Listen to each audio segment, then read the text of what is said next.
Amém. Queridos, abra sua Bíblia de 1 Timóteo, capítulo 4. 1 Timóteo, capítulo 4, do verso 11 ao verso 16.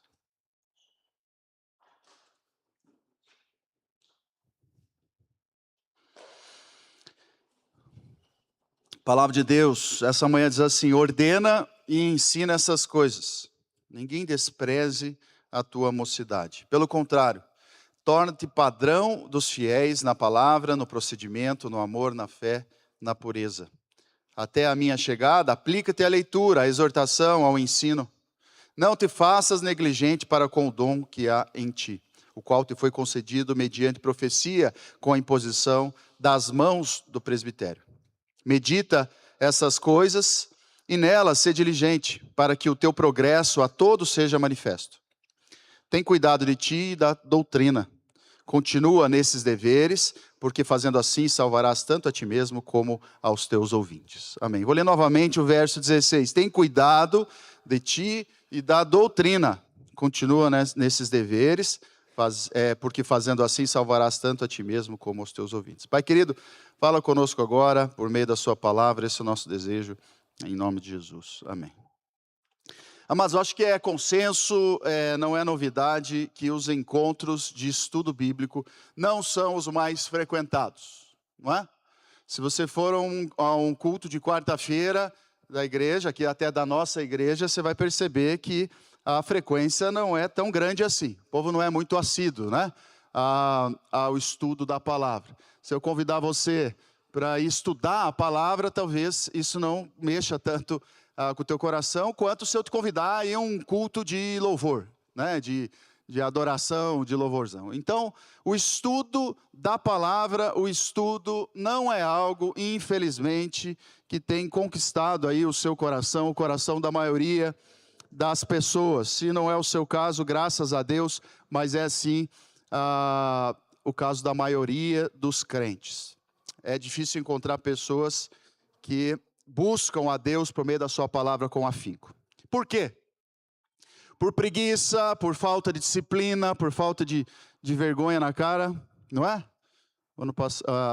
Semana passada, no domingo pela manhã, foi falar da vergonha na cara, né? Tem que normalizar a vergonha na cara. Crente tem que tomar vergonha na cara, não é?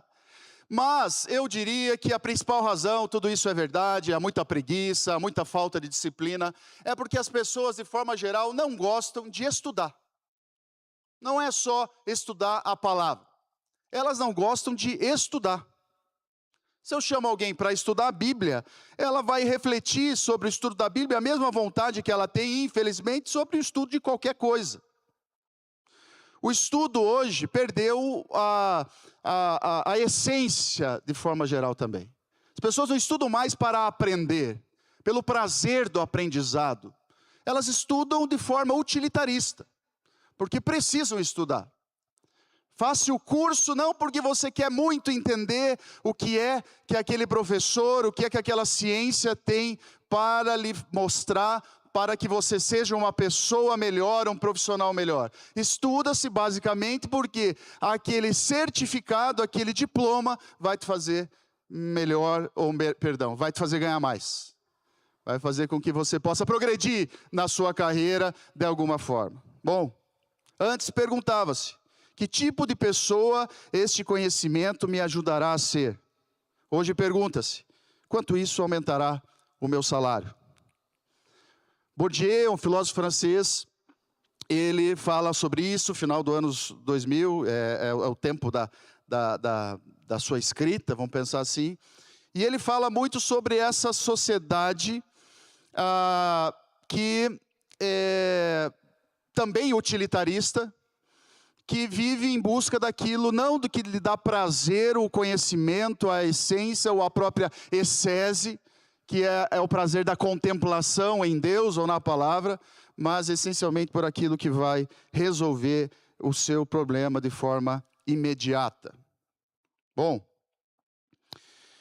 o problema é que quando se trata de relacionamento com Deus, essa premissa te traz sérios problemas.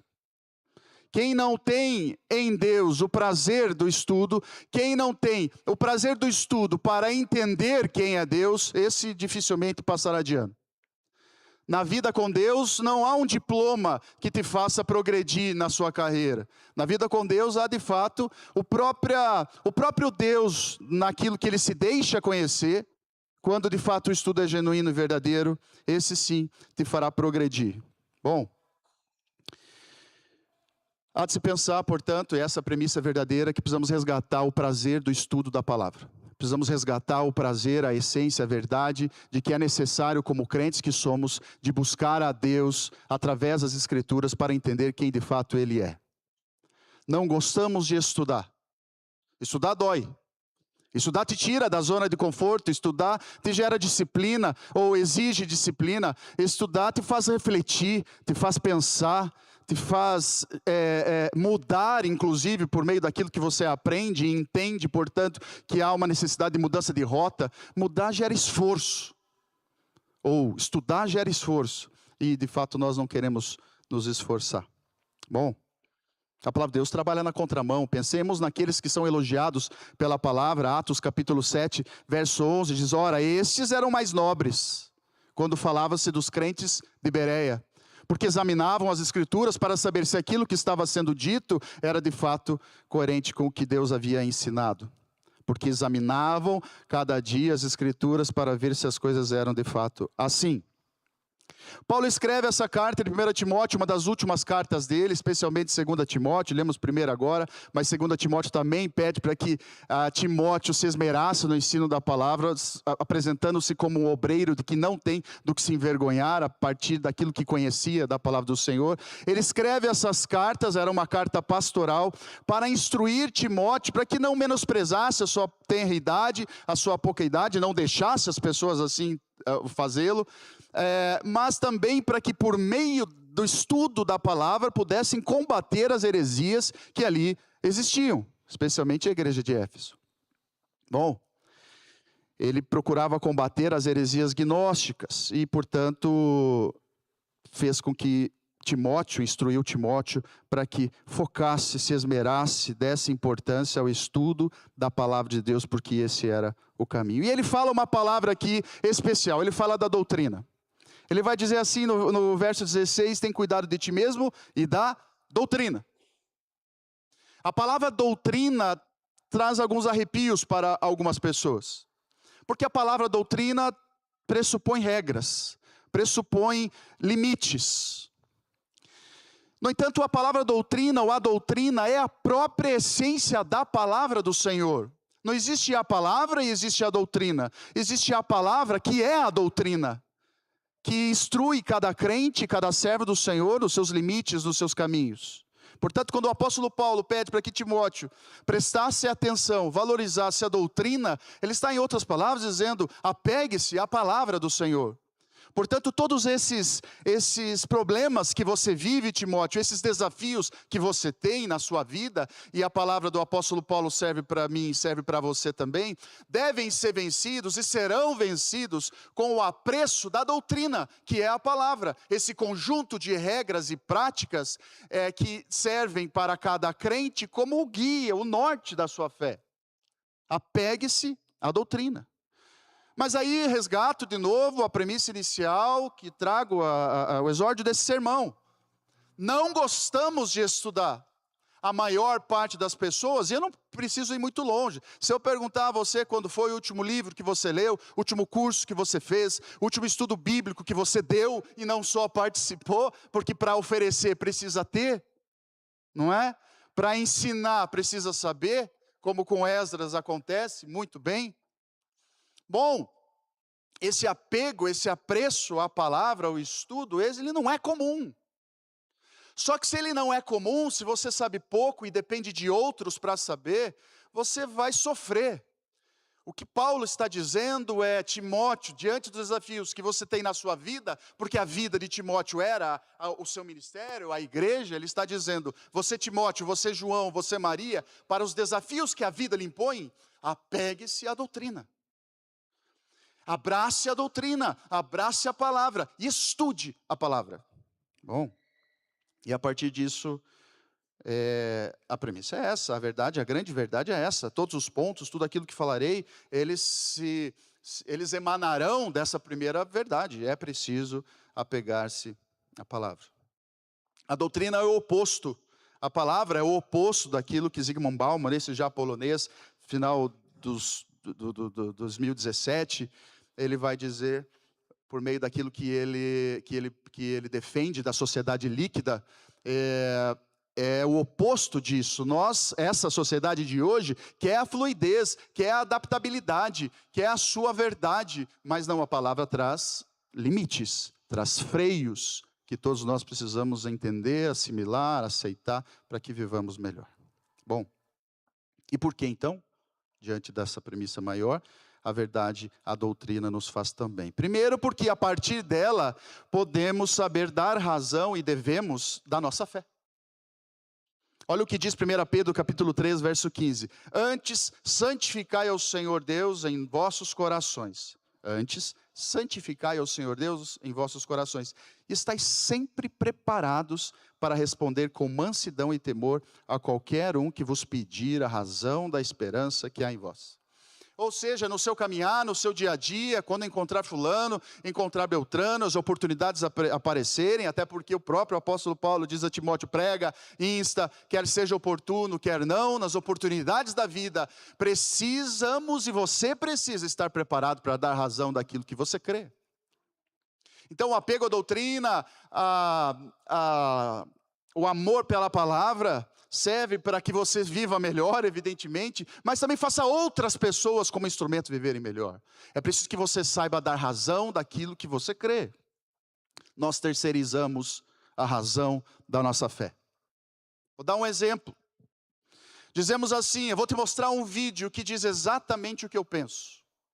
Dá uma olhada nesse livro, dá uma olhada nesse texto, dá uma olhada nesse vídeo que diz exatamente aquilo que eu quero lhe dizer. Nós queremos facilitar o trabalho, porque se eu tiver que abrir a boca para dizer aquilo que eu penso, terei dificuldade. Por isso eu conto com Hernandes Dias Lopes, eu conto com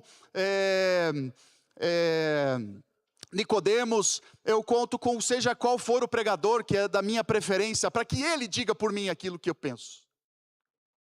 Nós terceirizamos a razão da nossa fé. Frases comuns ditas a um pastor.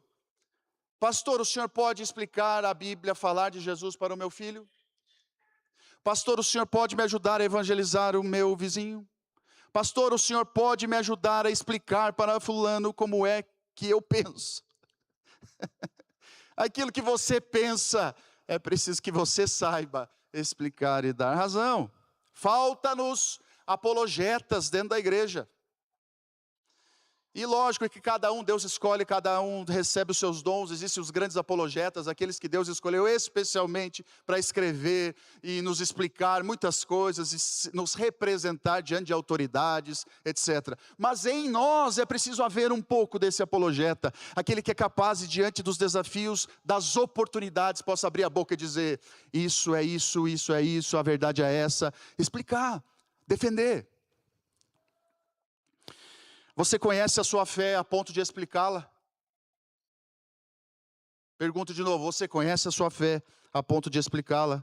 Citei Esdras, e Esdras capítulo 7, verso 10 diz assim, porque Esdras tinha disposto o seu coração para buscar a lei do Senhor, e para cumprir, e para ensinar em Israel os seus estatutos e os seus juízos. Olha a lógica, porque Esdras tinha disposto no seu coração buscar a lei do Senhor, para depois então ensiná-la. Estudar para dar razão da sua fé, não só aos outros, mas a você mesmo. Por que você é presbiteriano? Por que você escolheu essa igreja? Porque é mais perto de onde você mora? Porque alguém indicou? Porque é mais fácil vir aqui? Porque aqui o culto é rapidinho? Porque aqui as pessoas vêm. Eu lembro de uma vez, uma pessoa, eu gosto muito da sua igreja, porque lá eu entro e saio, ninguém fala comigo, é muito bom. É verdade, essa frase aconteceu, porque a pessoa não queria se envolver. Então eu vou lá, eu entro e saio, ninguém fala comigo, eu vou embora. Qual é a razão de você estar aqui? É preciso que você saiba abrir a boca e dizer: eu sou presbiteriano porque eu creio na doutrina que aqui é pregada, porque eu entendo que aqui a palavra, ela é assim, assado, e eu creio naquilo que é ensinado. Eu sei o que é ser presbiteriano, o que é um presbítero, o que é um diácono, o que é teologia reformada, o que é queda, o que é redenção, o que é a criação, a queda e a redenção. Eu preciso saber o que é isso. Eu preciso saber. Porque batizamos crianças. Porque batizamos pessoas. É muito comum ainda você encontrar alguém dentro da igreja presbiteriana dizendo assim: a pessoa não se batizou, não vai para o céu. Porque se não se batizar, não vai para o céu. Da onde se tira isso? Bom, porque oramos em nome de Jesus. São coisas tão simples que você precisa saber da razão. É triste ver que para alguns qualquer igreja serve. Imagine se alguém pergunta, ou quando perguntado: por que você ama a sua esposa? Pastor Renato, por que você ama a sua esposa? Não precisa responder, mas ele respondesse aqui, porque sim. Porque sim. Por que você ama a Deus? Porque sim. Não, você ama a sua esposa porque você a conhece. Você ama a sua esposa porque você é capaz de dizer: porque ela é dedicada, porque ela me acolhe, porque ela cuida de mim, porque ela é fiel, porque ela é honesta. Você sabe dar razão do seu amor. Você não frequenta a igreja presbiteriana da Silva Jardim porque sim. Você não é crente porque sim. Você é crente por quê? Aí a resposta é com você. Deus nunca nos chamou apenas para crer. Chamou-nos para saber em quem temos crido. Em quem temos crido. Bom, mas em segundo lugar, se a doutrina, se o apego à palavra, se aquele conselho que o apóstolo Paulo dá a Timóteo quer resolver os seus problemas, quer ser feliz, quer viver melhor, tem apego à doutrina, e a doutrina serve para dar razão da nossa fé, a doutrina serve também para nos libertar. Pode parecer uma verdade meio etérea, meio senso comum, meio redundante, lógico, eu sou livre. Mas é livre do quê? De que a palavra te liberta?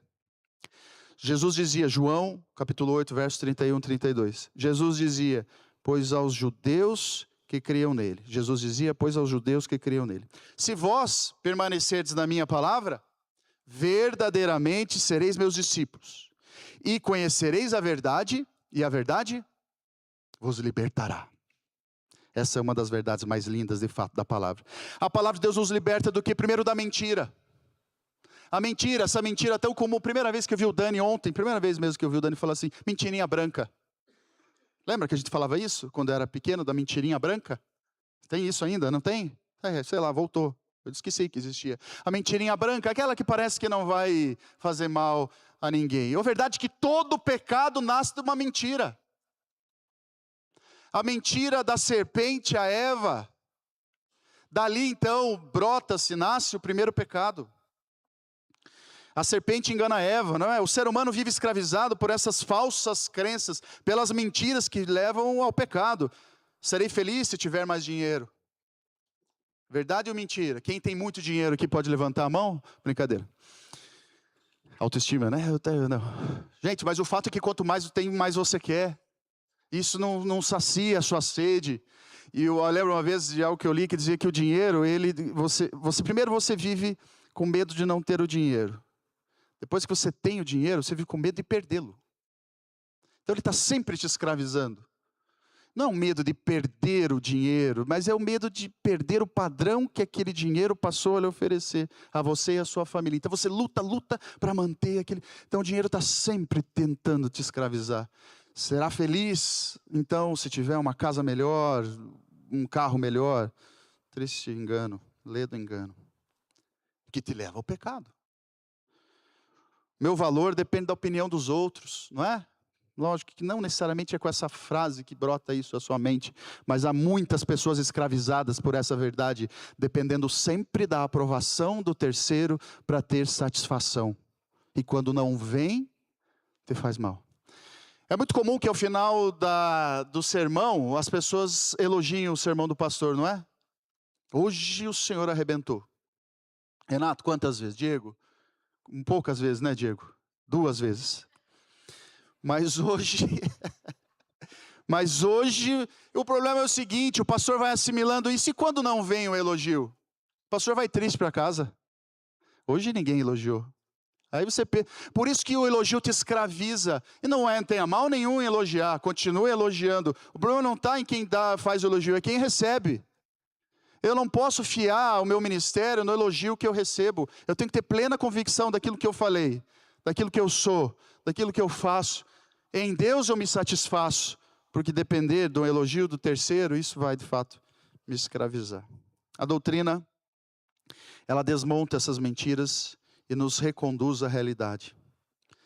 Veja, a palavra, a doutrina, ela não apenas muda comportamentos, ela muda a forma como enxergamos a realidade.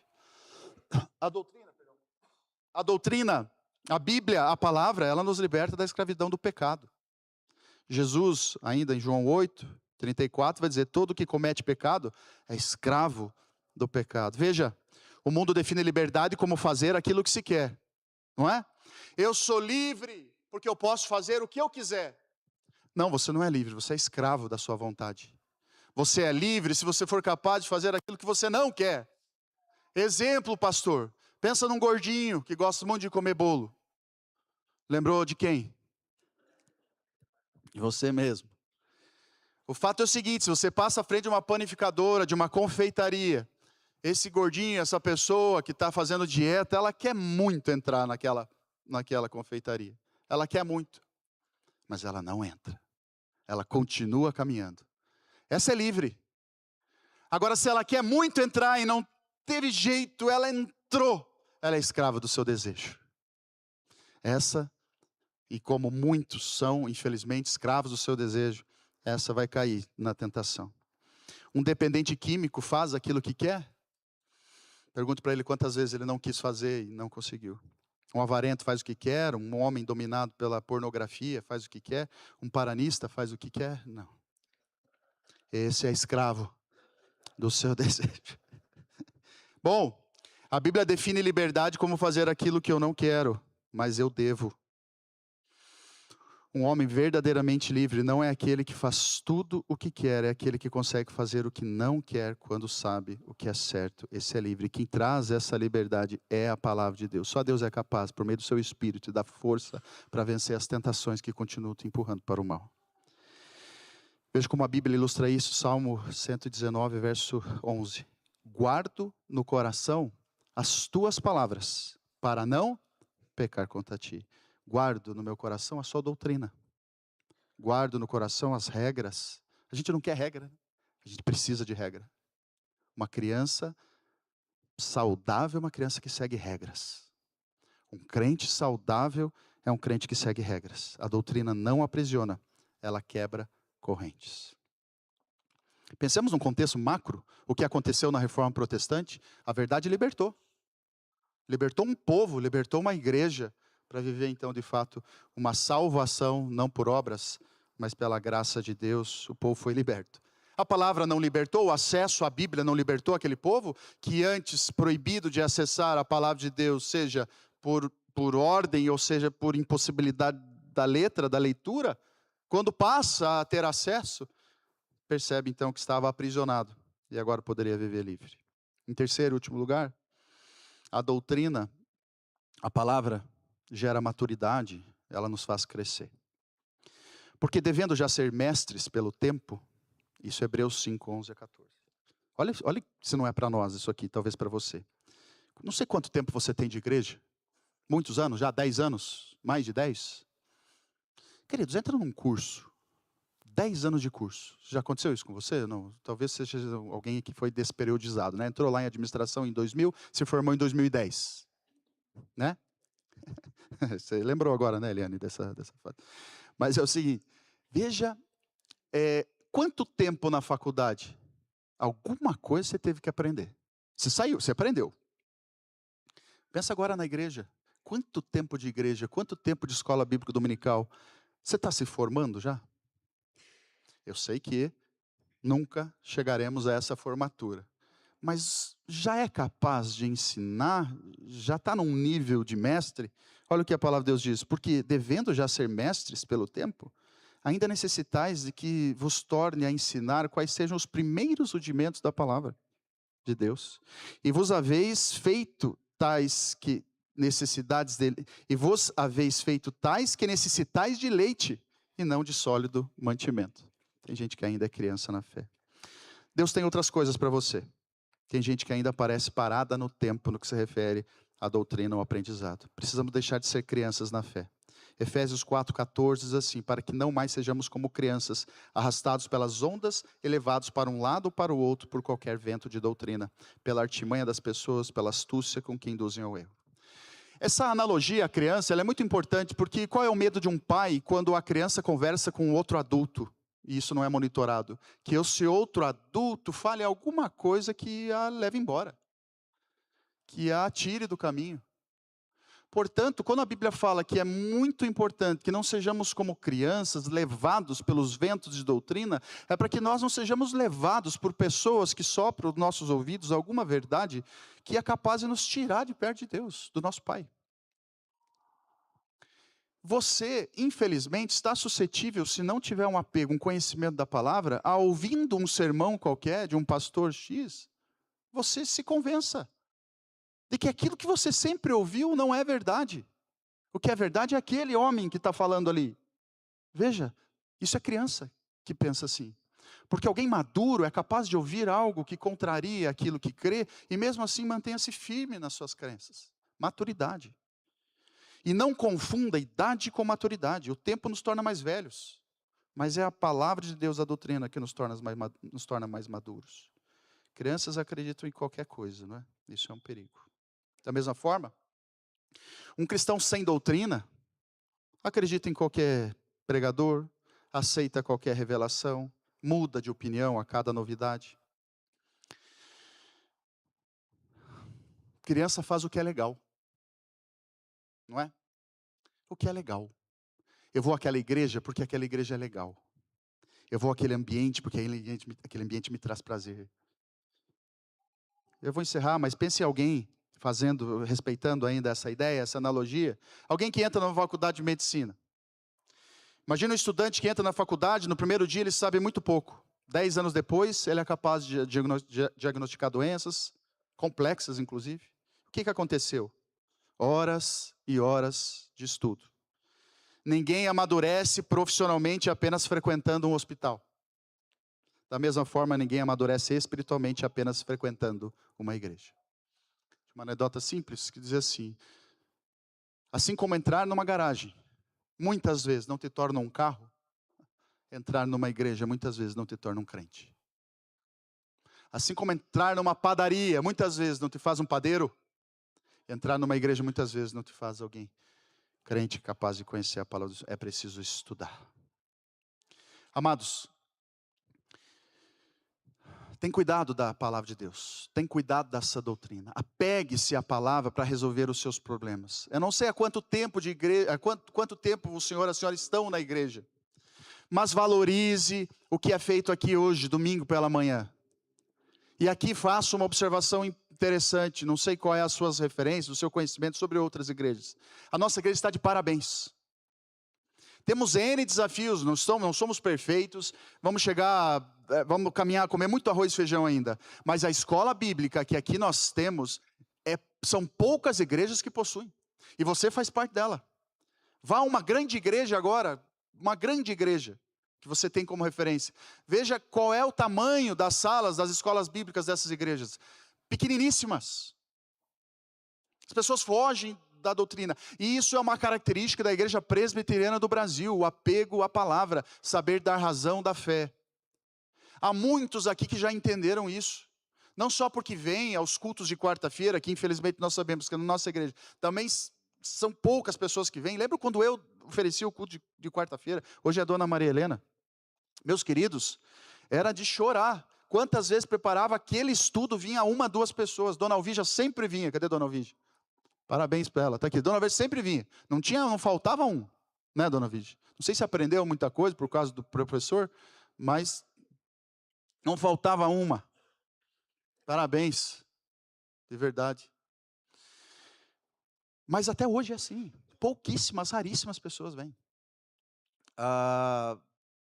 O fato é que ainda assim, há de se admitir, que muitos aqui têm levado a sério. Agora você, talvez essa palavra seja para você, que está precisando sim de respostas à sua vida, está precisando melhorar a sua rotina, está precisando melhorar as suas decisões, está precisando ser um esposo melhor, uma professora melhor, uma mãe melhor, um filho melhor. Não sei, o que vai fazer com que isso aconteça não são os livros que você lerá, meus queridos, não são as orações que você fará. Olha que polêmica essa minha frase aqui. A oração é o caminho.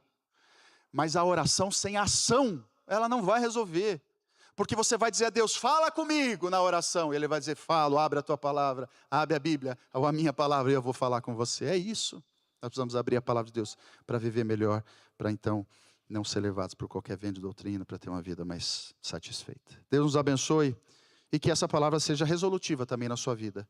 Aquilo, se ela de alguma forma tocou o seu coração, o que você vai fazer a partir de agora para mudar já? Vai fazer alguma matéria no seminário? Vamos atrás.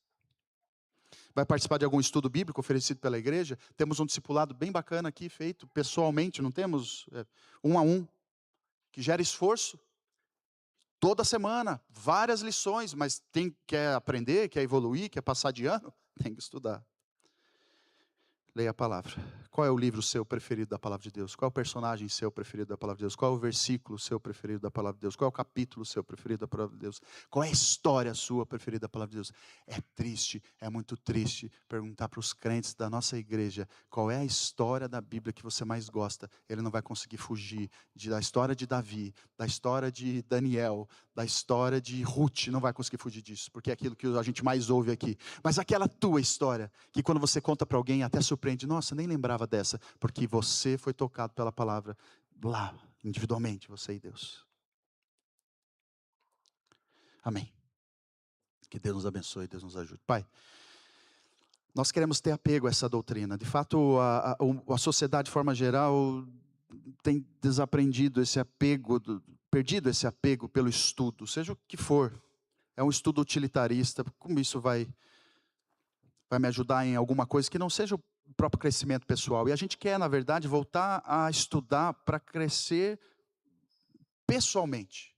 Para ser uma pessoa, Deus, que te agrada mais, que te conhece mais. Queremos dar razão da nossa fé. Precisamos dar razão da nossa fé nessa sociedade que nos pede cada vez mais respostas diante daquilo que ela mesma coloca.